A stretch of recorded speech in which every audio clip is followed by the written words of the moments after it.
ran more than 261,000 warrantless searches of the same kind of ALPR data in a little over a year. That's nearly 700 searches a day, with no requirement of any suspicion or wrongdoing whatsoever before running a search. This is, again, the system built exactly as it was meant to be used. ALPR systems allow for warrantless searching at a huge volume, and that data isn't necessarily always useful for law enforcement interests. But what's happening in effect is hundreds of thousands of plate captures are being captured every single day of folks who are driving through Aransas Pass, and folks who are just living in Aransas Pass, and consequently that data gets captured and uploaded into a cloud-based vendor system, and your city and your community loses access to the data. The second concern is we own our data.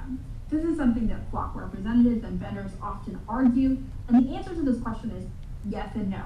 But looking very specifically at the contract terms, you start to understand why you lose access to the data. The contract does say that Flock cannot sell your data outright, and that is a real, if narrow, protection when you look at how the contract defines what the city's data is. But under other data contract provisions, like the aggregate data provision, Flock retains perpetual right during and after term to use the patterns it learns from your residents' movements to train its own machine learning system. What most folks don't realize is that you're not just letting in a tool for law enforcement, you're letting in effectively a Silicon Valley startup that's in Atlanta, yes, but it's still a startup, which means that it's responsive and primarily responsible to not just your law enforcement, but also its bottom line, its and ultimately the shareholders, right? And with the people that it's getting value to. And so in plain terms, the company retains the right to own and train and build on your data, effectively extracting from your community's data and doing so in a way that increases its valuation. In plain terms, the company can't directly sell the footage, but it can permanently keep and reuse what it learned from watching this town, which includes home, work, worship, and protest patterns that are exactly the kinds of things that get encoded into those patterns. And that right survives termination. Canceling the contract now does not claw back that right, but you can, however, prevent any further harm. Third, the legal and public safety risks that this raises. Rebuilding someone's daily movements over time it raises the same constitutional concerns as GPS tracking. And the system does exactly that. As San Jose's own disclosure into the city that EFF is suing right now, one of the vendor's most largest and most incremental deployments show, databases of hundreds of millions of records are built from nearly the 500 cameras tracking 2.6 million vehicles in a single month. You can track these own numbers right now in Aransas Pass and really see proportionately if a small town like yours merits the number of plate captures that a system like this is able to do. Now, what's documented is that when something goes wrong, either there's a data breach of some sort, what is also documented is either there's a data breach of some sort, or there's some sort of an issue with the hardware, or something that we're seeing around the country right now where community members are resorting to acts of vandalism because of the frustration that they're feeling because of this kind of level of surveillance. That liability goes to the city. So you start to see how the sticker price alone doesn't cover the cost of these systems. These systems bring in legal exposure for your city. Your city there could be lawsuits brought against your city. These systems bring in data breach exposure for your city, and these contracts bring in other costs for your city as well, not just the civil liberties and privacy risks. Fourth concern is, why is it so hard to secure a system like this structurally? How I usually like to explain this is systems like this are prohibitively insecure. And the fact that you're able to purchase an off-the-shelf product like this at the price point that you're able to purchase it at is really a cause for concern.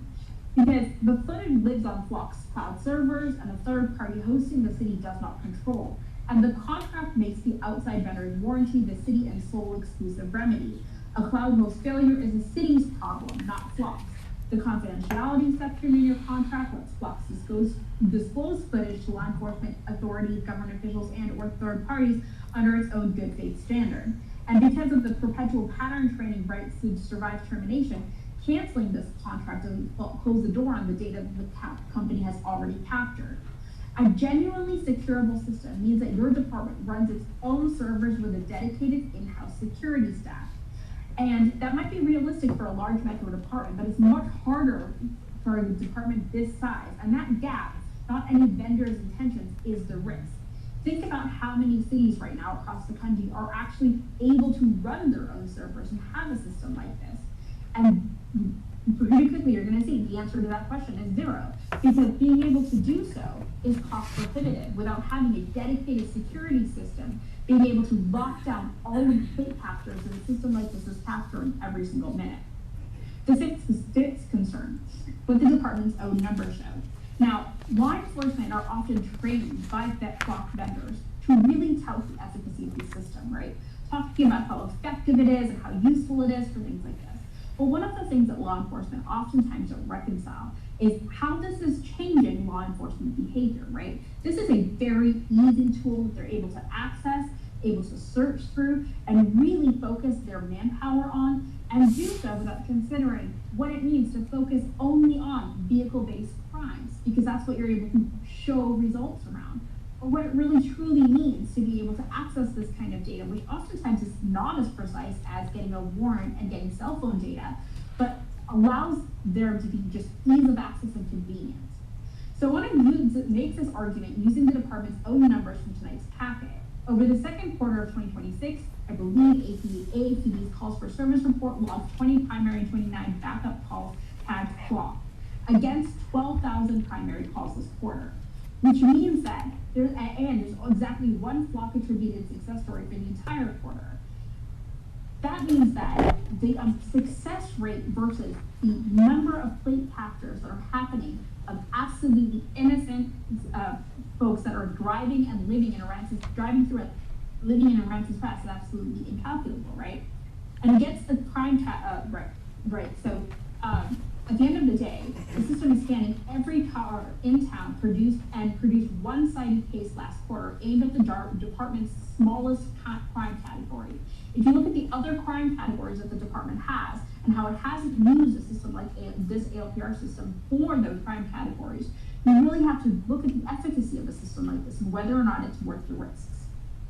So next, the full cost picture. The subscription is roughly $20,000 a year, and Flock can raise the price within 60 days notice. But the number is the floor. The contract's warranty disclaimer, cracked and reverse liability, and fault-flying damage repair terms mean that the city absorbs the risks and the subscription fee that a subscription fee doesn't reflect. This is, again, not a hypothetical or isolated concern. Nationally, at least 30 jurisdictions, including Austin, Evanston, Eugene, and Denver, have ended, paused, or rejected Flock contracts since early 2025, largely over these privacy and data governance concerns. Edmonds, Washington canceled its contract in May 2026 after the University of Washington report found that unauthorized agencies, including federal agencies, access statewide Flock networks through a nationwide lookup tool. The same structural concerns raised here. To be fair, some of this is contested and remains contested because cities are right now reconsidering what systems their law enforcement will use when it comes to their ALPR systems, like for instance in Denver, where they're considering alternative vendors. But it's really important to look at the trend when it comes to Flock safety, because this is a vendor that scaled its product very, very quickly. And it did so by creating an ultimately ungovernable and extremely beefy system in which data breaches are happening constantly, because ultimately, in many cases, your data retention period can be eliminated if you just export the data and it lives on your local server, or if someone else does the lookup for you and you have backdoor searches happening. Next, what Canceling actually means. So what City Council today is considering is not the same as cameras coming down.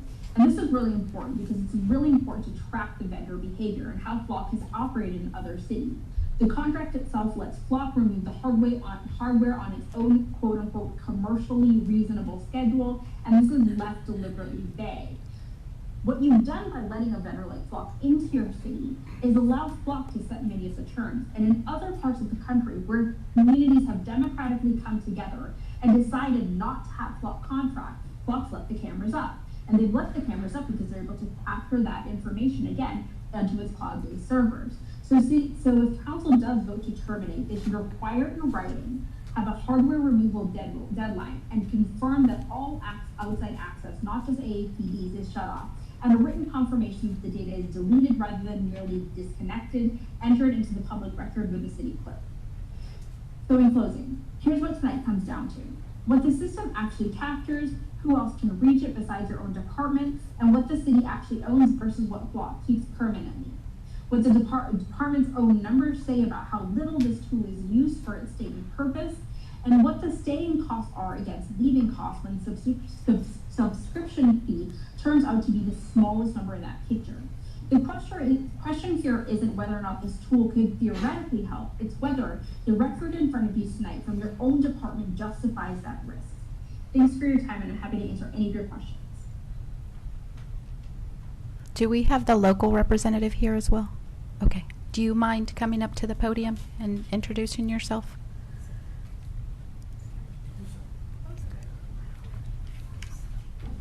My name is Kaylin Webb. While I am not associated with the EFF, I am just but some random civilian who's happened to educate themselves. I apologize. Normally I'm not the one speaking. I just do the writing. We believe everyone has a right to be safe. These were Flock's own words to Aransas Pass last month. While anyone in this room would agree wholeheartedly, public safety must begin with the truth. During that presentation, Flock's Ian Leslie made repeated claims about the system's capability, its uses, its data, and the law that was contradicted by public records, documented government activity, and even Flock's own documents. I watched the meeting in full, and while there is unfortunately not enough time to correct the record as many times as his presentation requires, it shouldn't be necessary. I've narrowed it down to three claims, not because the others require no scrutiny, but because these are the three most consequential to the decision before the city. The first goes to the foundation of Flock's entire sales pitch, whether the system actually produces the public safety benefits being promised. Before Aransas Pass accepts the cost, surveillance, and legal exposure that comes with it, those benefits should be supported by clear, independent evidence. Instead, Flock told Aransas Pass that it solved 10% of crime nationwide. That evidence offered for that extraordinary claim came from Flock themselves. It was a white paper authored by 2 individuals. In San Marino, Flock promoted 5 favorable months as a 70% crime reduction, yet the city recorded 60 residential burglaries before Flock in 2019 and 71 in 2024, an 18% increase after 4 years of camera use. Flock also claims that its cameras reduced crime by 43% in Dayton, but that figure measures the decline between 2018 and 2020, while Flock's cameras were not installed until March of 2020. These are not isolated claims. Flock has circulated similarly dramatic crime reduction figures for communities throughout the country, which is something that I had sent over via link to the council and mayor should you want to review. But the problem doesn't end with how Flock measures its results. It extends to how Flock describes what its technology is actually seen. After asking Aransas Pass to accept its claims about effectiveness, Flock asked the city to accept an equally categorical claim about the limits of the system itself.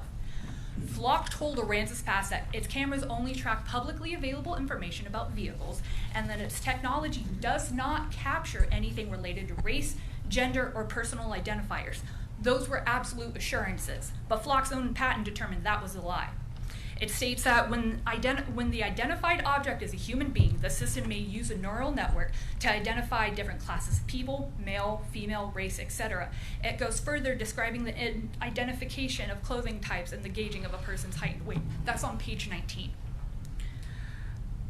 Flock may argue that these features are not currently enabled, but that's not the assurance that Aransas Pass was given last month. The city was not given a qualified explanation about current settings. It was given a categorical denial of a capability that Flock's own patent expressly describes. Mr. Leslie also assured Aransas Pass that not just anyone could access the system, but every use was controlled and audited, and that Flock followed industry standard data security practice, but industry standard is a label, not proof of security, and Flock's own documented record shows just how badly those productions have already failed. Security researcher John Gaines did what a responsible researcher is supposed to do. He privately reported the vulnerabilities to Flock, who reduced the early disclosures to 4 broad categories, characterized them as not material and low risk, and stated that it had not determined a need to remediate the devices already deployed. In his white paper, which was offered to the City Council, he documented 51 findings across Flock systems, such as finding reusable passwords built into devices, control panels accessible without signing in, stored information left unprotected, safeguards against tampering turned off, outdated software, and weaknesses that could allow someone to take control of a camera remotely. Flock did not simply miss the warning, it received the warning and then publicly minimized what it meant. Ben Jordan and other researchers demonstrated the consequences. More than 60 operating Flock cameras were accessible online without police credentials, a case number, or even a password. An unauthorized person could view live feeds in as much as 30 days of archived footage, and examine system logs, change settings, download recordings, and even delete video. Researchers separately demonstrated access to a camera through a simple button sequence in a common Android diagnostic tool, finding a password embedded in its firmware and the ability to retrieve or delete footage or alter the device or install other software. This is not a theoretical concern, and it's not just cured by repeating the words industry standard. Audit logs and restrictions on unauthorized users mean nothing when the person can bypass the login entirely. Then for the next slide, 3. Flock, Mr. Leslie explained that there has to be valid reasons, like for the audit. Well, unfortunately, Houston's own records show just what that looks like in practice. Officers enter vague terms such as investigation and suspect, left entries blank, and use justifications including ASDF, random checks, and donut. Requiring someone to type words into a field is not the same as validating a legitimate criminal justice purpose. If donut satisfies the requirement, the system is verifying only something that was entered, not that the resulting search was proper or lawful. These sorts of incidents demonstrate the danger of treating any license plate database result as operational truth before independent confirmation, as the database returned an answer to exactly the search it was given. The search was wrong, the result was wrong, and innocent families can be exposed to consequences such as being held at gunpoint, such as the case in Frisco where an officer typed in the word AZ instead of AR. That was a pair of grandparents and their grandchild held at gunpoint because of a typographical error, and nobody decided to double check. The consequences are also visible in cases involving Flock itself. In Fort Bend County, a lieutenant searched one license plate 41 times and another 148 times, and admitted that the searches were unrelated to official law enforcement work.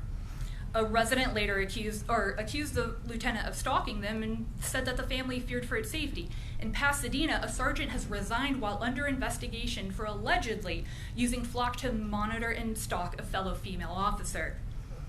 Leslie also told Aransas Pass that Flock cannot be used for immigration enforcement and cannot be used to track anybody regarding reproductive care rights. Texas records show both having been done. The disregards for safeguards is not limited to the people using the system. Flock itself has treated legal permission as optional. In Fort Worth, an investigation found that Flock placed dozens of privately owned cameras on public rights of way without attaining required city approval or permits. State investigators issued a cease and desist order because Flock operated in Texas from 2019 to 2021 and also 2024 without the required licenses. This is the company that Aransas Pass is asking to trust that the rules, permissions, and audit trails will control its surveillance network, yet Flock has done nothing to follow the permitting and licensing rules governing its own operations until the regulators intervene. And this reaction isn't something that's new to Texas. There have been 6 Texas communities that have already said no to Flock, and their decisions cover every stage of the relationship. Lockhart rejected the proposal before deployment. Hayes County and Bandera terminated existing contracts. Austin allowed its contract to expire. San Marcos discontinued its program and removed the city contracted cameras. And Sunset Valley, as recently as January, I believe, of this year, declined to renew its 16-camera system. Their circumstances were not identical, and neither were all of their stated concerns. But each community treated Flock as what it is, a private vendor required to continually justify its access to public money, public infrastructure, and residents' information, not a permanent fixture simply because the cameras had already been installed. And in closing, because tonight's vote concerns ending the existing contract, the relevant financial is not simply what the cameras cost each year, it's what Aransas Pass continues to risk by keeping them. Texas is already seeing that distinction. In Houston, Flock cameras have been cut down and spray painted. Flock's current fee schedule charges $800 to replace a damaged camera, and other associated fees, which can total up to almost $2,000 for a single camera, just to replace it. Advanced equipment can cost even more, as stated by Ms. Hamid in her presentation, but those expenses would come in addition to the annual fee, technician visits, relocations, maintenance, and everything that's required to operate the system.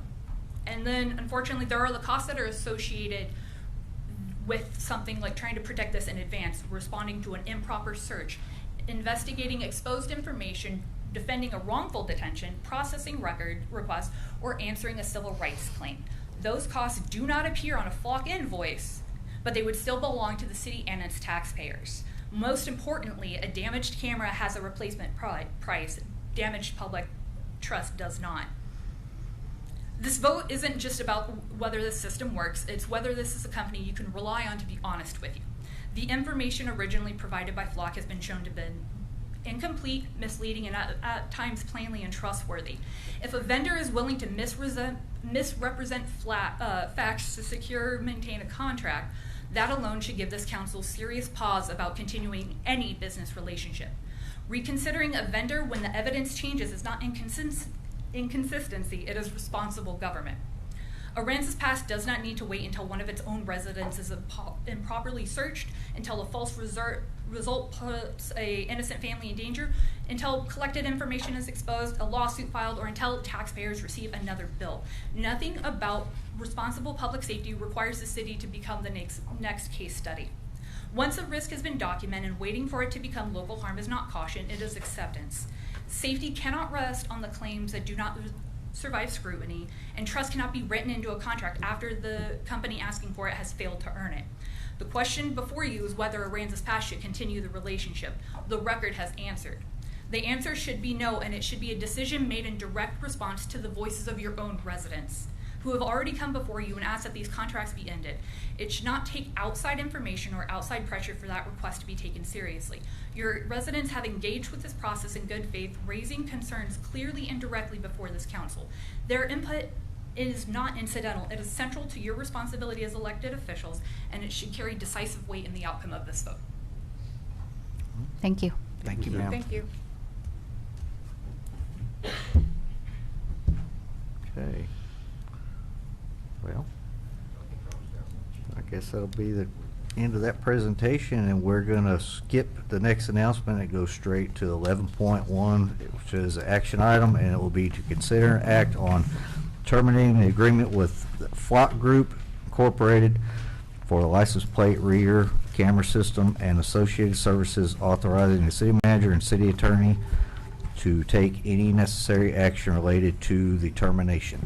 Mayor, just if I'm not sure if the council what Mr. Ian Leslie is here. I don't know if you want him to be able to speak now or. That's fine. Okay. I'll just have a quick note. I know this is limited to 3 minutes. I appreciate the presenter here today, you as well. Again, and along with Flock, loves being critical of public safety systems, all right? We never want community safety to be at the expense of what your community values are. And we are proud to hang our hat on that we are evolving along with the industry standards of what citizens expect out of public safety technology.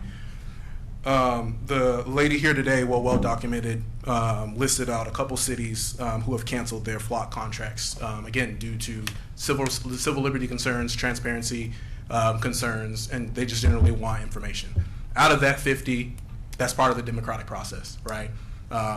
Tech companies historically have done a great job of educating law enforcement on how our solutions and services are supposed to be utilized, but not so much with the public, not so much with elected officials, which is primarily what my role is here today, to speak to the citizens of Aransas Pass. Out of the 50, again, don't have all of them. I'm not going to be able to hit all of your points, again, though appreciated. 16 who engaged in the conversation ultimately turned their cameras off, and then after former continued education, turned their cameras on.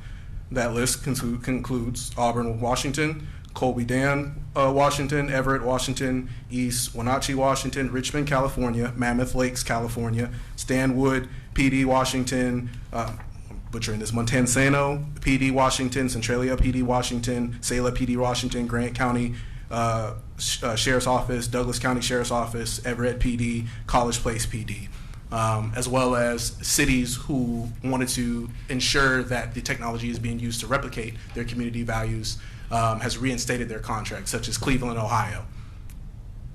I will be the first representative, and all representatives will be able to get up here to say that public safety technology is not preventable of being misused.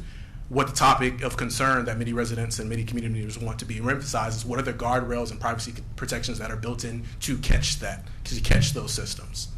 And that is what Flock has consistently met the mark in, upgrading our systems, making sure that we are meeting the moment and at the highest ethical standard in terms of privacy safeguards, offensive types, allowing officers to be persecuted at the highest end of the law with abusing our technology. We do not condone any use of abuse when it comes to our technology, but at the end of the day, for officers that have abused our technology, they are in jail. They were caught by a system. They were flagged by a system. What's more important is what happens, and that you're not aware of what's happening. We want a system where transparency, civil liberties, and privacy can coincide. And so I think I'm almost at my 3 minutes. Happy to, again, walk council, mayor through the system so that we can effectively go through the proper safeguards that are in place versus verbally talking about it. Again, going through the system, walking through the safeguards so that way you can ensure your policy reflects whatever your community values are, and that way, and also to ensure that we have a proper understanding of the use of the system. Apologies that I wasn't able to come and do the presentation in person a few weeks ago, but wanted to make sure and ensure that I was here today to address any questions or comments or concerns. Okay, Thanks. Thank you. Thank you. Come on. That's quick, I promise. It's less than 10 seconds. Dang. So, okay, from all the We the People in the United States, all I heard was, please surrender all your stuff just for safety and comfort. Get rid of all your freedoms. No, thank you, Flock. Yeah.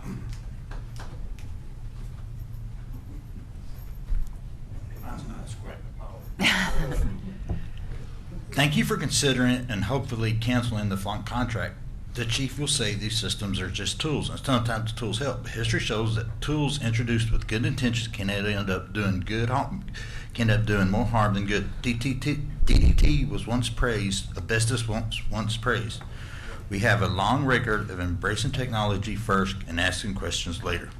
Sci-fi has always warned us about the future we're sleepwalking into. In 1984, surveillance became a control. In Fahrenheit 451, the mechanical hand hunted violations. In RoboCop, policing was privatized. So those wasn't stories, those were warnings. And today, those warnings are real. Facial recognition, surveillance straight out of 1994. Predictive policing algorithms pulled from 90 reports. Smart city grids that look like dystopia control rooms. Sci-fi didn't predict the future, it warned us about it, and we're living in it. Misuse isn't hypothetical. Piedmont 2019, an officer used license plate data to stalk a woman. Nashville, Denver, Harris County, wrongful stops, outdated alerts, personal disputes. And then there's Kerrville, Texas, where Flock proved they can't be trusted. In 2023, they told the city the cameras did not produce heat signatures or track vehicle movements. Kerrville found out that was false and canceled the system after 1 day. And now they claim the cameras don't have false recognitions, but after lying to Kerrville, they're proving they'll say anything to sell these systems. Courts once upheld license plate readers only because the technology was small and limited. Ellison, McCarthy, Burke, each ruling warned that once the tech expanded, the constitutionality would have to be reconsidered. That moment is now, and Franklin warned us too. Those who would give up essential liberty to purchase a little temporary safety deserves neither liberty nor safety. Now come Flock's 2.0. Cameras mounted on garbage trucks scanning homes for code violations as they roll by. That's not safety, that's overreach on wheels. Tools can help, but they can also harm, mislead, or misuse. And with a system is this powerful and this intrusive, the responsible choice is to protect the public first. So I ask you, if we don't stop this now, who will? And will you be able to look your grandchildren in the eye when they ask, Grandpa, why didn't you stop the overreach of the government when you had the chance? Because if we allow this level of surveillance to take root, then we didn't lose our liberty. We handed it away. And after 250 years of Americans fighting for freedom, I'm not going to stand by and watch it slip through our fingers. Thank you, Will. Thank you, Will. Good evening, everyone. My name is Leroy Terrio, resident of Aransas Pass. My commentary is straightforward. The citizens of Aransas Pass, along with citizens nationwide, mind you, have spoken out overwhelmingly against flock cameras. I would tend to agree with them, as such systems absolutely do offer a potential benefit to the apprehension of criminals. The system also presents with rampant abuse history and future abuse potential. George Orwell warned us about it in 1984. In his novel 1984, socialist nations such as China are a current horrible example of it. That information is readily available, and James Cameron even provided an entire series of movies warning us about it. In short, the fleas ain't worth the dog. And yet, we may already have a better remedy for fighting crime in our city. If the citizens care to review the footage of the last budget meeting, we will find it's reported that our current PD has 28 positions filled in its current police department. Now, to my understanding, 11 of those officers are assigned to routine patrol. Now, correct me if I'm wrong, but math tells me that 17 officers not on routine patrol or posting. Rather than rely on a system that is owned and operated by a multinational corporation with unknown and some may even say ill intent, why don't we double the amount of officers on our street? With 22 officers assigned to patrol, that leaves 6 for administrative and management duties. That's less than a 4-to-1 ratio. I fully realize these comments may upset some, but I've long since become comfortable with uncomfortable conversations. Chief, anybody else, I'm always open for feedback. I'm willing to accept there may be duties and considerations I'm not aware of. Thank you. Thank you, Leroy. Okay, anybody else wish to speak? Hey, my name is Brandon Chin. I think it's important to remember that this man over here, his paycheck comes from one of the richest pedophiles in the world. That being said, I don't believe that these cameras should be in our community. And if you do vote to cancel them, like I hope you do, like the first presenter had said, I think it's important to note that Flock has been coming into other cities and reinstalling them and allowing their product to be used for free. I think it's important that part of your vote you put in a termination date as well as a date that they're going to be taken down. Thank you. Okay, thank you. Thank you.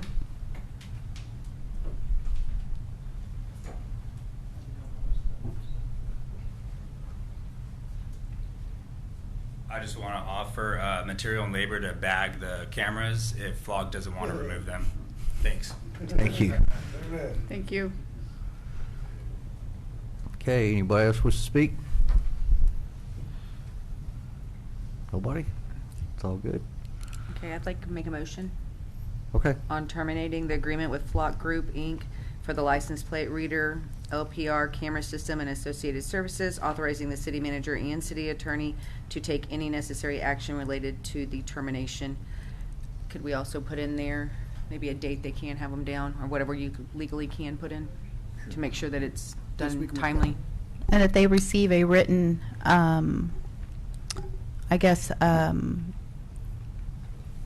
document with our termination for the cameras as well. Yeah, we can do that. In looking at the contract provided under 6.2, there's a provision that says the city can terminate for convenience, and that would be the provision that we'd be terminating under. Under that provision, I think the city's liability would be, if I'm reading that correctly, it states that the city shall pay, I think, $500 for the removal of each Flock camera. Mhm. And the company has a reasonable amount of time to remove those, but again, and the termination is immediate. Okay, so that's the way it reads.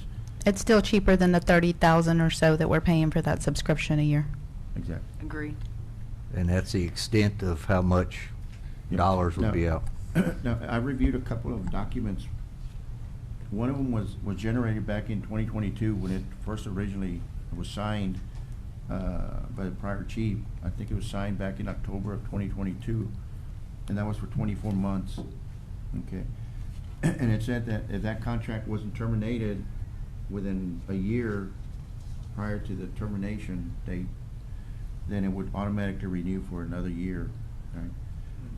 Well, there was a service agreement that was signed in 2024 that was for 60 months, but that itself is not a contract. Okay, that doesn't have termination language, or it doesn't have the language that the first document did. So that basically becomes part of the original contract. So again, in terminating this contract, you'd be doing it under 6.2 of the termination for convenience. Okay. I'm going to second the vote. Take them down. All right, we got a motion and a second. Any further discussion? Okay, all in favor? Aye. All opposed, same sign. I'm on the fence. Okay. All right, motion carries. Thank you, everybody.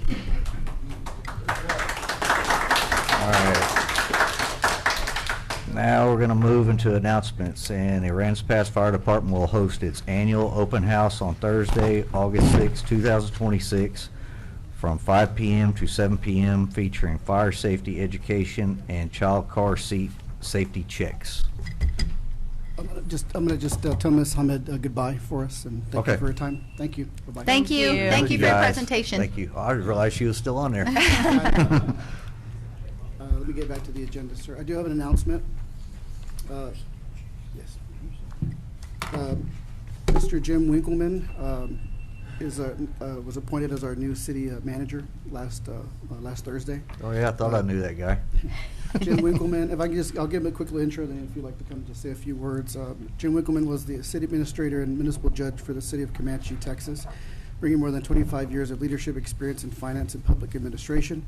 Prior to his public service, Mr. Winkleman built a successful career in corporate finance with organizations including GE Electric, Dell Financial Services, Capital University, and Prosperity Bank. We're happy to have him. Okay, same here. Welcome. Welcome. Jim. I'd like to thank council and mayor for appointing me to the city manager's position. I would certainly want to highlight that I am excited to take on the challenges. I am excited to represent the desires of council and mayor. I represent all in this community. I am excited to put my feet on the ground, get to understand all of the concepts within this community. I have already spent some time traveling through the city itself. I am excited again always to become a part of this team and find the efficiencies within the operations of City Hall. So, Mayor and Council, thank you very much. Thank you and sir. welcome. Thank you, Welcome. Jim. Welcome.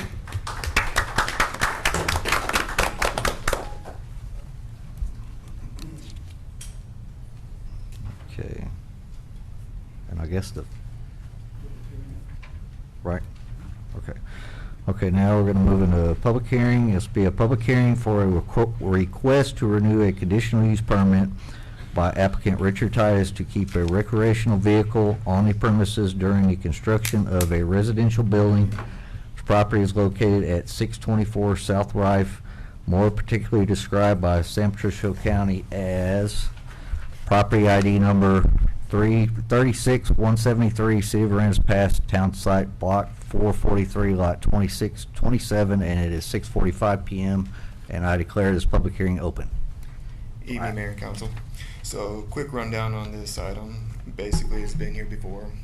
Before it was just renewals. Right now, that period of the conditional use permit has been expired. This is for a brand new application. Went through P&Z. P&Z voted for it, and now it's up to y'all to make the final decision. How long did they vote it for, Joseph? They had voted for, I believe it said on here, Till It's like- December. I think it's December like 20th. so around 5 months. Yes, Right. Mayor. Okay. And what's the usual term for a cut permit? 1 year. Usually 6 months. it's 6, I think, right? 6 months. 6 months? Yes. How many times has he been renewed? Well, the renewal, the original conditional use permit is no longer valid. This is a brand new conditional use Okay. permit. In the there is original- no limit on how many conditional use permits you're able to apply for. Okay. Yep. Have In we the ever given original, them a how many specific times? Date, like Yeah. a deadline, this is it, like what P and Z is I doing this believe time? we said last time that would be it, this would be it, we would not do anymore. He's had 5 years.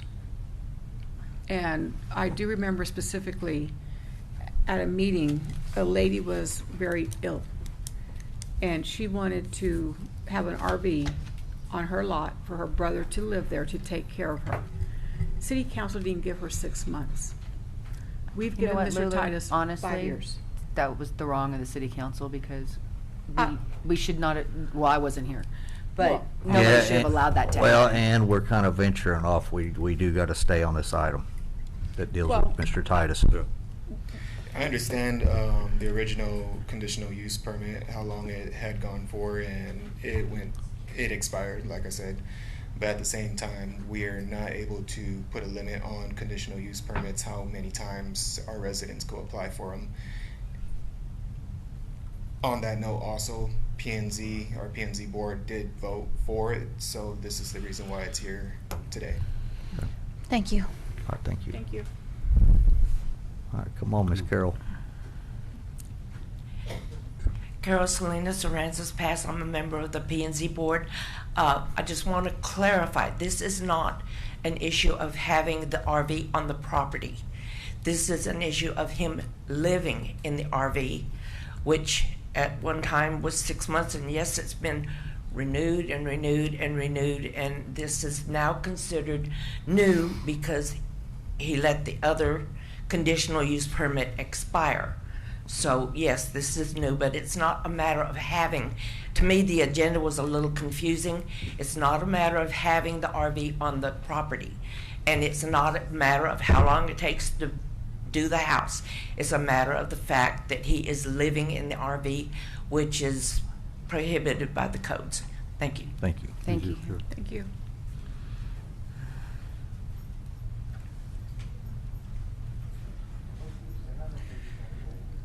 Council, I want to stay directly on the agenda item, a conditional use permit for a man to live in an RV on his own property while he builds his home. The fact that this RV is even on tonight's agenda so far has zoned and has drifted from its original purpose.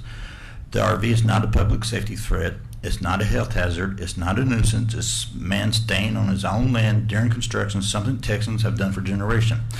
Let me address the common arguments used against RV living and the reality behind each one. Some says RVs don't fit the neighborhood. Texas Local Government Code 211.003 requires zoning to protect public health or safety, not aesthetics. Aesthetics preference is not a legal valid reason to restrict private property. Some say RV hurts property values. Texas courts, including Turtle Rock and Mayu, require a real and substantial connection to public welfare. Speculations about property value is not substantial and not legal sufficient. Some say if we allow one RV, everyone will do it. Texas courts reject slippery slope arguments and capricious. Regulations must be based on actual harm, not hypothetical fear. Some raise health and safety concerns, but if the RV is properly connected to water, septic, and electric, Texas Local Government Code 214.001 said the city must prove a structure is dangerous before restricting its use. A compliant RV is not dangerous under Texas law. Some say everyone else had to follow the rules. Fairness is not a valid basis for restricting property rights. Zoning must be tied to public welfare, not equal inconvenience. Some say RVs aren't permanent structures. Texas laws allow temporary dwelling during construction. Permission is not required. Some say neighbors don't want it. Neighbors' preference is not a legal valid basis for zoning restriction. Texas courts have ruled zoning cannot enforce social class preferences or personal opinions. And that brings us to the bigger question. How do we get to a place where zoning laws, many created by unelected boards, now control harmless everyday choices that have nothing to do with public safety. Texas is a strong property right state. The Texas Constitution says no citizens can be deprived of their property or liberty except by due course of law. There's no due course of law that justifies government's interference with a man living in an RV on his own land during construction. And let's be honest, some people on these art boards don't want RVs or trailer houses in the neighborhood because they think they're better than the folks who live in them. That attitude has no place in Texas law or in a city that claims to respect private property. Before I close, I want to remind everyone of something our founders understood. Government's job is to protect freedom, not manage every detail of a citizen's private life. Thomas Jefferson said the policy of the American government is to leave the citizens free, restraining them only from injuring one another. The RV injures no one, it threatens no one, it harms no one. So let Aransas Pass be known as the first city that finally woke up and asked, how did we get here? How do we get to a place where a man needs government permission to live in an RV on his own land while he builds his own? If we want to restore the Constitutional spirit and practice, it starts right here by recognizing the man's right to live in his RV and do the unconstitutional zoning rules that have chipped away at property rights for decades. Aransas Pass can be the first city to say enough government overreach, enough macromanaging citizens, enough treating private property like it belongs to City Hall instead of the people who pay taxes on it. Let this city be the one that turns the tide and restores liberty. Thank you. Thank you, Thank Will. you, Will. Mo Richard. Well, before you talk, Rich, I don't know how many times I've been to your house. I can't count. But I can tell you before I came over, I did not know how to lay floor tile. I could probably lay floor tile and be pretty good at it. And I can say, and I'm not a builder, but seeing what you've done, I could probably guarantee you'll be living in that house before this 5 months is up. Was that a fair statement? Yes, sir. I only asked till Thanksgiving because once Joseph told me I have the upstairs sheetrock taped and floated, he'll give me a temporary CO to move in and finish it. I'm well way past that. You've seen my house. You know that I've only got a little bit more taping and floating to do. The bathroom will be complete. The kitchen is almost complete. All I have is the flooring and whatever little trim and all that kind of stuff to do, which I can do. All I got to do is get my finals, which is everything's operational, all my cover plates and everything on, my AC duct vents are on, and I can call in for my finals. Okay. Yes, sir. That's very true. So pretty much saying you get this 5 months, and I mean, I can say sitting here as a mayor that'll be it. This 5 months will be it, and you understand that? Yes, sir. Okay. And providing I can get my electric meter hooked up so I can efficiently run the house off the proper electric usage, because I can't do it off of 100 amps. It doesn't work that way. Okay, but you understand if this gets approved, we don't care about that. Like, you're gonna have the electric in, all the stuff. You might need to care about it, and not being rude, ma'am, but I can't live in a house that's inefficient to live in. I agree, but that's been the problem the whole time, is because every time you say, this is the last time, this is the last time, this is the last time.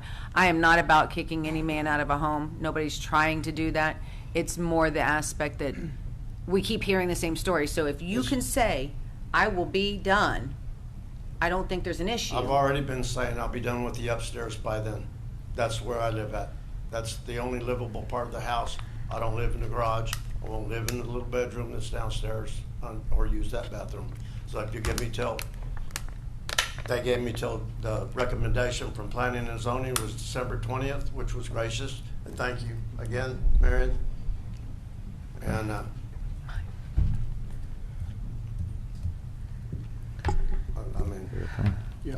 when I spoke to Mr. Titus last week, I was pretty clear with him also, that if this was going to be granted, this probably would be the last one. Okay. So if the council is going to approve it, I think we need to put in the language that this would be the final extension so that it's kind of clear. I mean, he's pretty confident he can get it done before, so we're giving it a little bit more time, so I don't think there's anything to worry about, Mr. Titus. I'm sure I'll be done, okay? But at the same time, the city attorney has told me I can go back and ask as many times as I want. Now, you could deny it. Right. Yeah. That's right. Oh, come on, Joseph. Let me just say something here real quick. Yeah. My understanding is that when you're saying the house will be done, you're not necessarily saying that the whole house, you're saying No. that the upstairs. Just the upstairs, sir. And as long as you have working utilities upstairs, right? Yes, and everything is. And you receive your certificate of occupancy for that, then you can stay Temporary there. I one. mean, and that's what we discussed even at, I think the last time you came before us. So I just don't want the council to get the wrong impression that you're saying, I'm gonna have it completed. Oh, no. You're not gonna have the entire house The completed, but upstairs, the I have upstairs. So that you can get the CO. Upstairs Yeah. only. All right. I don't have an issue with that. We talked about that the last meeting, that Yeah. the sooner we can get you a COO, the better. Joseph, what prevents him from getting that meter put in? Nothing's preventing him from getting the meter put in at this point. Before it was just that we hadn't made that agreement with the temporary CFO, but at this point we're able to So move then forward. there with shouldn't be an the issue with MEP time funds. on that then. Exactly. Okay. And then I did want to speak on actually putting a time limit on the conditional use permit. I mean, I don't think it's necessary to do that. A lot of time, it's simply a denial for a renewal. There's no need to put Right. a time limit for it. Right. Yeah, you're right, because we can't do it anyway. All we can do is Deny accept it or deny it. Deny if it ever comes Yeah. back. Yep. Okay. And Mr. Titus, nothing, I've been empathetic towards your illness and everything. Will, I'm going to have to disagree. It's not government overreach. We have city ordinances in place. I keep hearing temporary, temporary, temporary. 5 years isn't temporary. No one's saying you can't, hold on. No one's saying you can't finish your house. We want you to finish your house. But as far as the RV being hooked up, I can't agree to it. If we want to allow the RVs on properties and on lots, then we need to change the ordinance for everybody. It needs to be, the whole ordinance needs to be How redone. many are in this city So right that, now that are hooked up? it just, I've got pictures all over this city. I'm just But saying maybe that that's then it what- needs to go back to, we have an effective ordinance in place. And a conditional use permit is temporary, and I voted no the last time, and I'm going to stick to no this time. I will speak on that, Councilwoman. This isn't to keep an RV on the property. This is to stay To live. temporarily in that RV on the property. Anyone in the city can have an RV on their property. There's plenty of people that have RVs Right. on their property, and that is completely allowed. Again, this is to actually stay in the To live in it. Exactly. To live in it. What you had stated was to actually have the RV on the property, which is Okay. totally allowable. Okay. I think there are probably a lot of people in town that live in RVs Come on, Myron. on the lots, and I don't really have a problem with that. I think that Then we need to change the the ordinance. cleanliness is more. Yeah. If you keep your place nice, you keep it clean, I don't think there's a problem with anything, but. But right I think now the our biggest thing ordinance has been doesn't the- allow it. It's been that we've never been given a commitment. Okay, my And there's name's I'm sorry, go ahead. No, go ahead. Okay, now, Myron. My name's Myron Schrader. I'm on the zoning board as well. The zoning board has voted to approve, and I support that for the only one reason. He can get it finished before December 20th. And I've seen what he's done. He's done a heck of a job building that whole house. And he's made great progress on the upstairs part of the building as well, where he can live. So if he can move in and get it done by December 20th, I'm all for it. Because, now don't take this real serious, but I don't want to see him back at the zoning commission again. Amen. I don't want to be back Right. there again. So thank you. Yay. Uh-oh. I was waiting for you to come up here. I'm coming. The news guy left his phone, by the way. I'll give it to you in a minute. Oh, he'll probably be damn. back. Oh, Maybe. Ruben? Okay, okay. 14th Amendment, life, liberty, and property, not life, liberty, and code ordinance. If you want to fight that, they don't like to fix it, I can help you, and then I can beat them, you'll win. But I think y'all are doing the right thing, kinda, except for nobody's getting off his ass and helping him. He comes up here every day by himself, he works by himself, if you want it done, go help him. The other thing is, who's the victim of the crime? Who's getting hurt by him staying there? I am. No person, there's no You victim. did what- There's absolutely no victim. Because they're trying to kick me out. I can help you with that, but there's no victim, so why are we upset? He's not hurting anybody at all. What's the issue? Think about it. Life, liberty, property, not life, liberty, city code Yeah. ordinances. No, I've been over there, Jason. He don't want me building a house. It'll fall down. I'll be the first to admit it. By some. Yeah. I believe he's had neighbors help him. Yep. Okay. And as well, I've asked every one of y'all about 6 times to come within a mile and look at my house and see for yourself. In my opinion, if you can't look at something, I don't know how you can make a conscious decision about something you know nothing about. It's like going to the doctor. Doctor's not just going to say something out here unless you go see him. It's the same thing with my house. Sorry, Titus, I'm not going to go to your house, and I'm not going to go in it for my own safety. I'm just not going to. I will take the word of Jason and all the men that have been to your home, but I'm not going to do it. Sorry. I agree with Elise. I did drive by your house.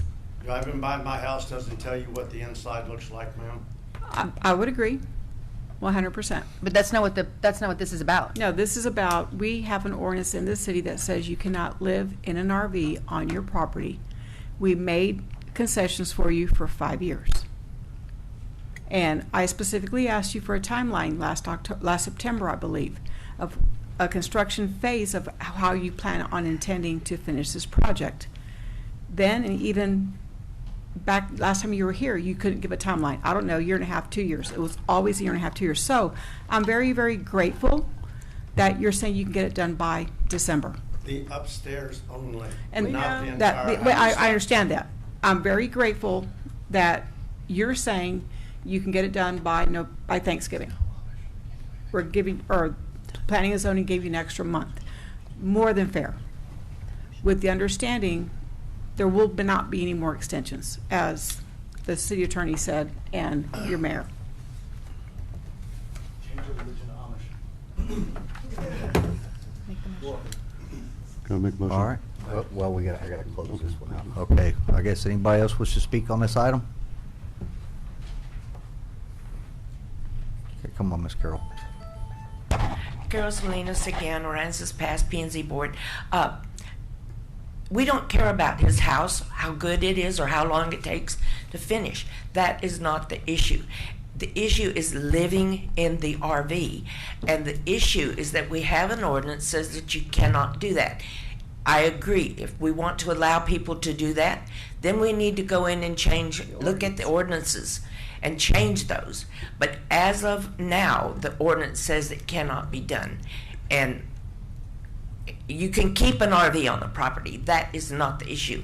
The issue is living in it. And what most people do is they take their RV, put it in a trailer park, RV mobile home park, live in it over there. Yes, that costs a little extra money for the rent in the park, but that's what everyone has had to do. That's what the ordinance says must be, well, doesn't say you have to take it to a park, it just says you can't live in it. Thank you. Thank you. Thank you, Carol. Thank you, Carol. Okay, it is 7:04 p.m. and I'm going to declare this public hearing closed. And with that being said, we're going to move into consider and act on an ordinance granting a renewal of a conditional use permit until December 20th, 2026 to allow a recreational vehicle to be placed on lots 26 and 27 of Block 443, commonly known as 624 South Rife Street, and used as a temporary dwelling for security purposes during the construction of a single-family dwelling. And do I have a motion? I'll make a motion to consider an act on the ordinance granting a renewal of a conditional use permit until December 20th, 2026 to allow a recreational vehicle to be placed on lots 26 and 27 of Block 443, commonly known as 624 South Rife Street, and used as a temporary dwelling for security purposes during construction of a single-family dwelling. Okay, we got a motion on the floor. Do we have a second? Second. Okay, any further discussion? All in favor? Aye. Aye. All opposed, same sign? Aye. Ooh, I get to break the tie. Richard, you get your permit. Do we want to look at changing the ordinance, or do we want to leave it be for now? I think, I mean, if we're going to be having other people come up, I think we should look at changing the ordinance. Because It does no we allowed good it for, having a rule I mean, and I then agree. breaking what, it. the rule for one, Well, same for everybody else. That's why I'm bringing it up. If we're I gonna think that have we have a rule, lot we in need the to stick city to the rule. that actually are living in Change it. them, and I don't have an issue with it. Keep your property clean, keep it nice. I agree. I don't care how you live. That's fine. I don't want to keep anyone out of their home. Yeah, we can bring it up for a discussion item if you want. I wrote the last Agenda. ordinance. I'm not writing this one. Well, I'm not, yeah. Yeah.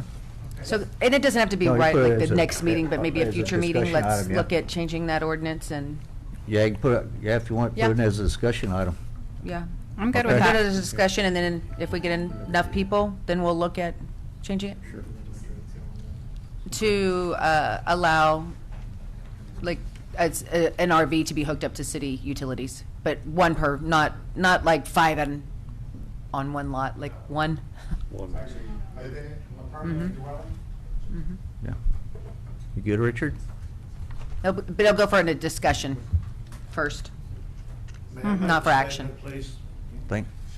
I'm good with it. Is that okay, Asasi? What? Yeah, we haven't moved on. Yeah, Okay. go ahead. Okay. Richard Titus would like to thank y'all that voted to let me stay there long enough to finish the upstairs so I don't live on the street. And in no way, shape, form, fashion, or manner is this a threat, this statement, to anyone, period. I'm now notifying the city of Aransas Pass, Texas, that your city councilwoman, Martin, the liaison for the city council, has put the city in a very perilous situation. Councilwoman Martin has been to both of my planning and zoning meetings as the liaison. Her position is to report back to the council the decision of the planning and zoning outcome. Not once, but twice, both times, personally attacking me in public, attacking my life, attacking my future, attacking our house. Living in my RV to finish our house. Even knowing the city is working with me and told me if the sheetrock and tape floated, the upstairs was done, I would receive a temporary CO to finish the upstairs and move in. As well as to my utilities are still hooked up, and do I have to worry about that? Because the yellow tag, Joseph, from 10 days, do I have to worry about that now? It's been approved. The city was changing the dates of the meetings and stuff, not I. In which Councilwoman Martin has gone out of her way trying to get me out of my RV with nowhere to go, no way to move, and attacking me personally. This is in which very clear intent that Councilwoman Martin is a very serious violation or violations of ethics and codes of Texas. Not to mention my civil rights were violated. Two disabled senior citizens. The planning and zoning meeting not only does not record their hearings publicly, like this one is, so I recorded it. And my girlfriend recorded it. Mr. Mayor has listened to this tape recording.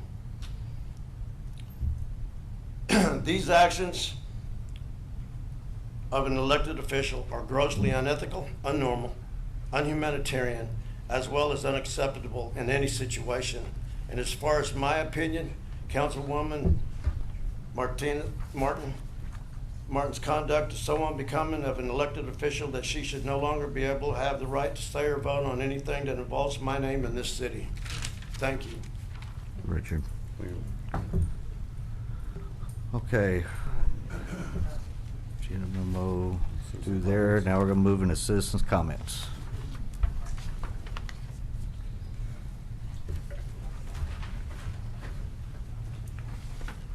Hi, my name is Maria Holler, and I'm going to be quick with this one because I just have a question. Because 2 weeks ago, y'all approved the TNR letter and approved it. Amber went to Lowe's to see if anyone had turned in a letter, and Lowe's is claiming that they never got the letter, but that was about a week ago. So who was supposed to turn in that letter? That's all I have. I don't want to bark by anyone yet without knowing who was supposed to do what. So, but that's all I have to say. Okay, thank you. We'll look into it. So, I see you're already writing it down. Thank you.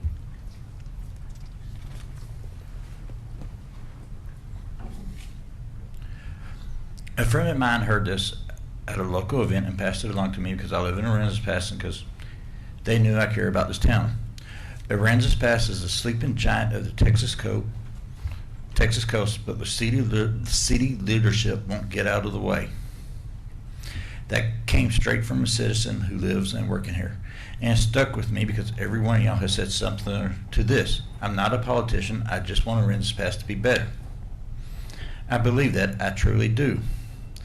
But focusing on elections instead of solutions is what politicians tend to do.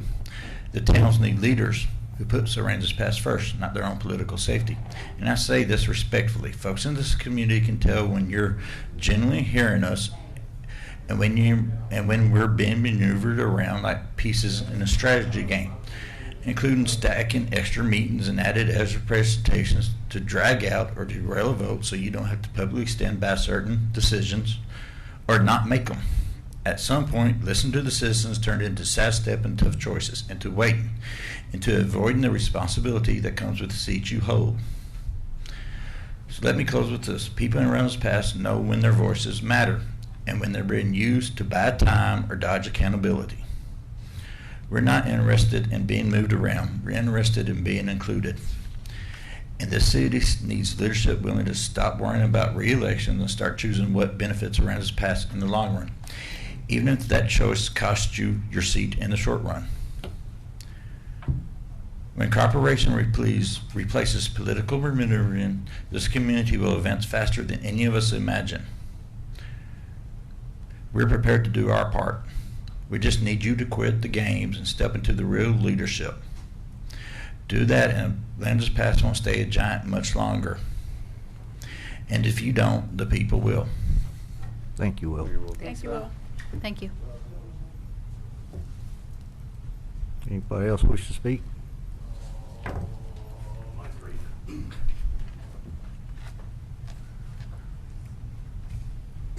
Hey, Council. I still haven't heard back from the PD over Randy Haskins assaulting me outside. Remember Jason? So nothing. It's been over, I guess, 8 weeks now.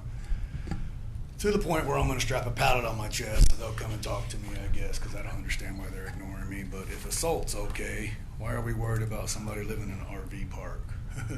So with that said, Shrimpery comes down every year. Where do those guys stay?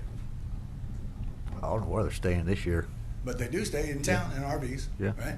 So if they're safe to stay in and there's no victim of a crime, why do we have that ordinance? Sounds like hypocrisy.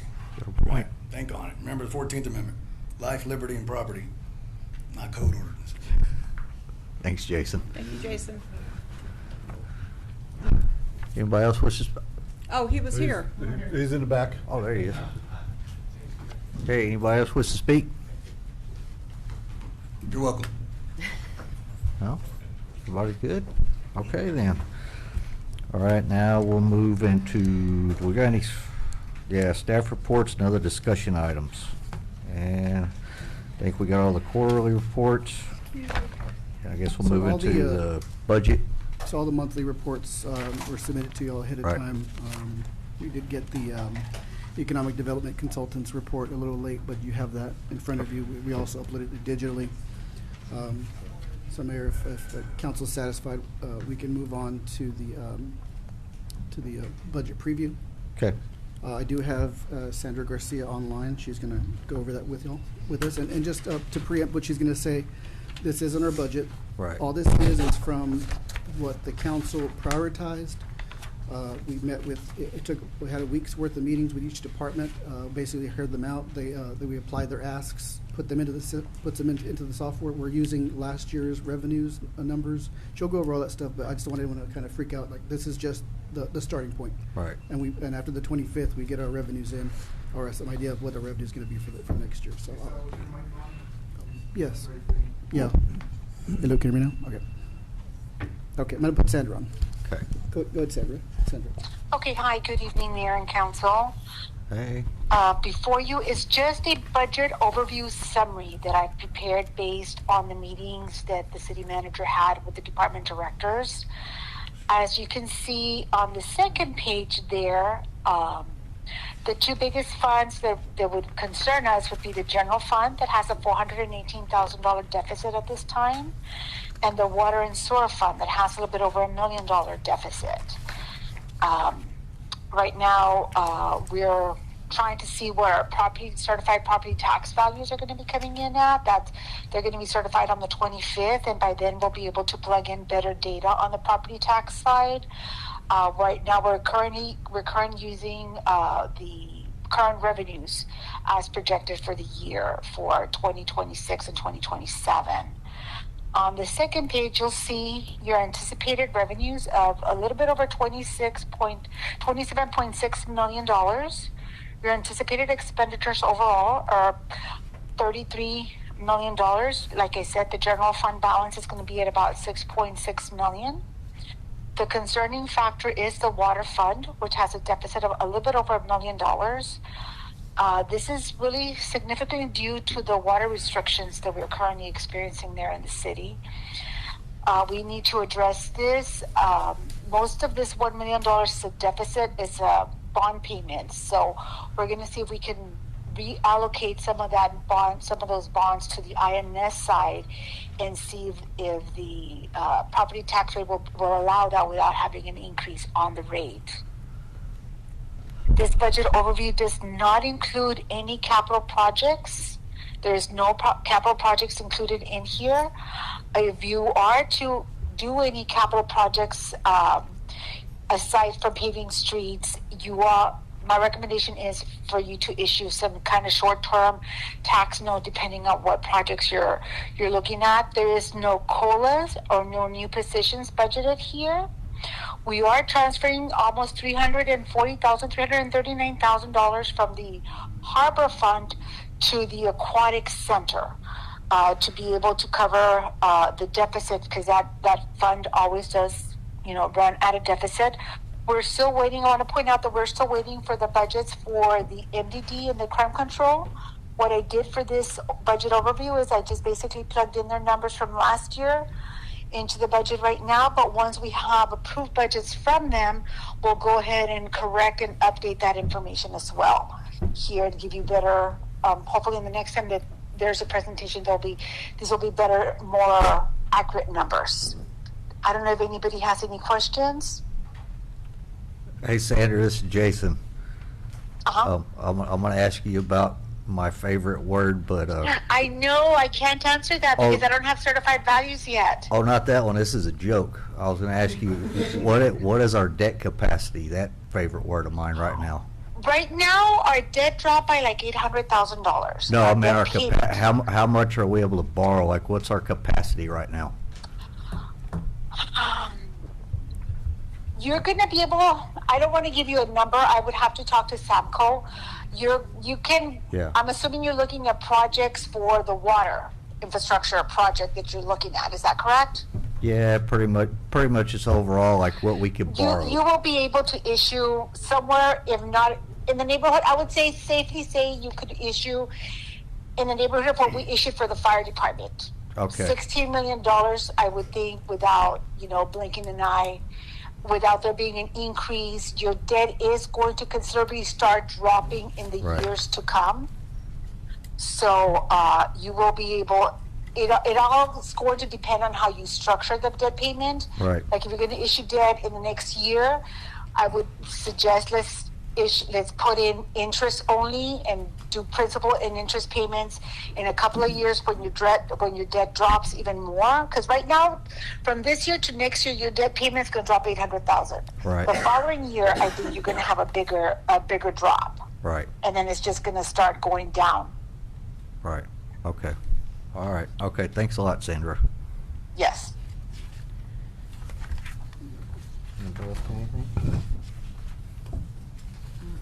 No good? I do want to say this is just a draft. This is in no way what you will be seeing hopefully come August 1st. Okay. I'm anxious to see how it's going to change. Right. Yep. Right. Yep. Okay. Same. All right. Thank you, Sandra. Sandra. Appreciate you. Have a great night.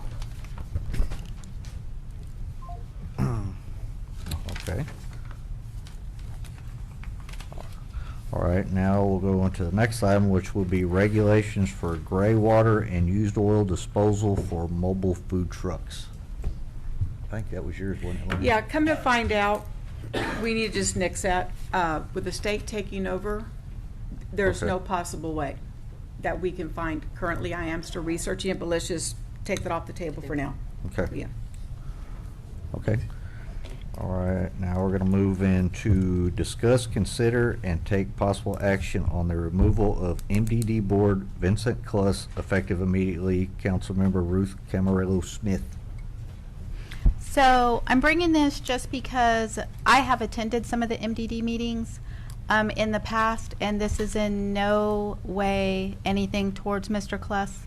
I think, you know, I appreciate the dedication and time he's done on the board. This is only because I am looking at the best interest of the city. As an elected council member, we can remove and appoint to the boards as needed, and this is just a move. My hope is that we will have some good applicants to be able to serve on that board, maybe some forward-thinking applicants that really want to see progress and move the city forward, and that's really my only intent. I appreciate the time and dedication that Mr. Cluss did do for the MDD board, but it's nothing personal. It's merely just a decision as a city council member. Okay, and I guess if this went through, when would we have to appoint? We'd have to get them Regular time to applicants. to complete applications. Well, isn't new appointments in September? Because we're almost in August now. We could do it before then, though. You can do it anytime. Right? Yeah. You can do it anytime. We could. It would be, if I remember correctly, I think that it would be September, but it would be an unexpired term. Yeah. And there's about, I want to say, a little more than half the board, I believe, that was up in September anyway. Yeah, and I think this is the only board or committee you can remove without cause. Yeah. I think it's only one. the Every other one, it's, the yeah. MDD bylaws and the state bylaws, so it's following everything. Yeah. I just think we need a little bit of a change on that board. Okay. Is that a motion? Yeah. that's what I I'm make a saying. motion to remove Mr. Vincent Cluss from the MDD board, Okay, we have- effective today. We have a motion on the floor. Do we have a second? Second. Okay, any further discussion? All in favor? Aye. All opposed, same sign. Okay, motion carries. Okay, now we're gonna move into the consent agenda, and it will be we can remove the consent agenda as worded. So do we have a motion? I'll make a motion to approve the following meeting minutes. Oh, is that one? Just do the 10-I. Yeah, 10-I. Okay. Okay, regular meeting minutes of June 15th, 2026, special meeting minutes of June 29th, 2026, regular meeting minutes of July 6th, 2026, and special meeting minutes of July 9th, 2026. Okay, we have a motion on the floor. We have a second? Second. Any further discussion? All in favor? Aye. All opposed, same sign. Okay, motion carries. Now we're moving to action items, and we're going to consider an act to reschedule the September 7th, 2026 regular city council meeting to Tuesday, September 8th, 2026 due to a city holiday, which is Labor Day. And do we have a motion? A motion to reschedule the meeting for September 7th, which is a regular city council meeting, to Tuesday, September 8th, 2026, due to a city holiday, Labor Day. Okay, we have a motion on the floor. We have a second? Second. Any further discussion? All in favor? Aye. All opposed, same sign. Motion carries. Okay, now we're going to move into consider and act on ordinance amending the schedule of uses under the general business zoning district to remove sections 10-206, 73, bar, lounge, and tavern, and 10-206, 76, eating place with dancing or entertainment as prohibited uses for Common Brown Harbor only. So this was a holdover from the previous city manager, so I kind of took up where she left off. So as far as I know, the fire chief did let me know before he left for vacation that he didn't have any issue with this particular change. Okay. So I'm not sure if. Think everybody good? Yeah. Okay. Joseph has anything on it?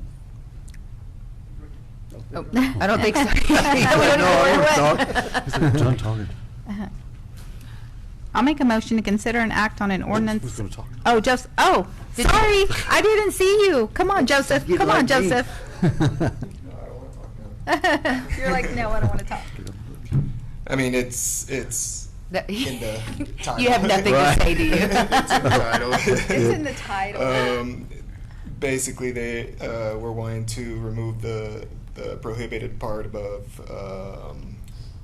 bar, lounge, and tavern eating place with dancing and entertainment, and make it allowable in Con Brown Harbor. Sounds good to me. Sounds good. All right. Okay, now Yeah, I'll you make a can do it. motion. I'll make a motion to Thank you, consider an Joseph. act on an ordinance amending the schedule of uses under the general business zoning district to remove sections 10-20206, bar, lounge, and tavern, and 10-206, 76, eating place with dancing or entertainment as prohibited uses for Con Brown Harbor only. Okay, we have a motion on the floor. We have a second. Second. Any further discussion? All in favor? Aye. All opposed, same sign. Okay, motion carries. And moving right along, we're going to consider an act on approving a contract with Victory Building Team for the fire and police station renovation and additions project. Yes, sir. And I apologize for not getting uploaded, but we actually were down to the last wire negotiating some of the terms. But the last draft we got was this morning, and Mr. Sassi did review it and approves, I believe. Yeah. I looked at it, aside from looking at this final draft, we had several conversations with the, who was it, the engineer? Yeah, with Chesney Morales. Did and they take Victory that Building. stuff out, like the part about having to pay for that, you remember that extra $53,000 or something like, I guess that all got straightened out, right? Yeah, all that was straightened out. Okay. So we looked at it, we discussed it going back and forth, and there were some changes that were made, but the final draft kind of reflects what we all talked about. Price still the same? Yeah. Right, yeah, we Well, made that's sure all. that there wasn't going to be interest. So Okay. basically, everything that we kind of kicked back to them was accepted, except for the, I think they wanted a 30-day to make payment. We asked for 45 just to be safe. We know we Right. could probably do it before then, but that was the only thing that they wouldn't budge on, so we just conceded to 30 days. But Okay. yeah. All right. That's good with me. So we got a motion? I'll make a motion to consider an act on approving a contract with Victory Building Team for the fire and police station renovation and additions project. Okay, we've got a motion on the floor. We have a second. Second. Okay. Any further discussion? Go ahead, Will. I'm just going to say this. If y'all haven't seen this, me as a citizen would like y'all to see this before y'all vote on it. That's all I'm going to say. Thank you. Thank you. Thank you. Yeah, Will, and everybody said, because That's nothing was really right? changed on the contract, just some stuff was. Yeah, it's the same stuff that we Say reviewed. it's the same stuff we've all seen, Will, just some stuff that we thought kind of got snuck by and didn't come to find out that's what this was all about. Okay, is any further discussion? Okay, all in favor? Aye. Aye. All opposed, same sign. Okay, motion carries. Okay, now we're gonna move into executive session, and we have, the first item will be the Rams Pass Chamber of Commerce audit. Second will be formal notice of claim and demand for settlement. Claimant, Ramona Haskin. Third will be Con Brown Harbor Lee Sea Level Marine. And then we also have 12-2 Texas Government Code, Section 551.074 to deliberate personnel matters related to city employees and public officers, including discussion of organizational and staffing matters. And it is 7:29 p.m.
We're going to reconvene in open session. It is 9:51 p.m. There is no action to be taken. Meeting adjourned. Quick. Good night.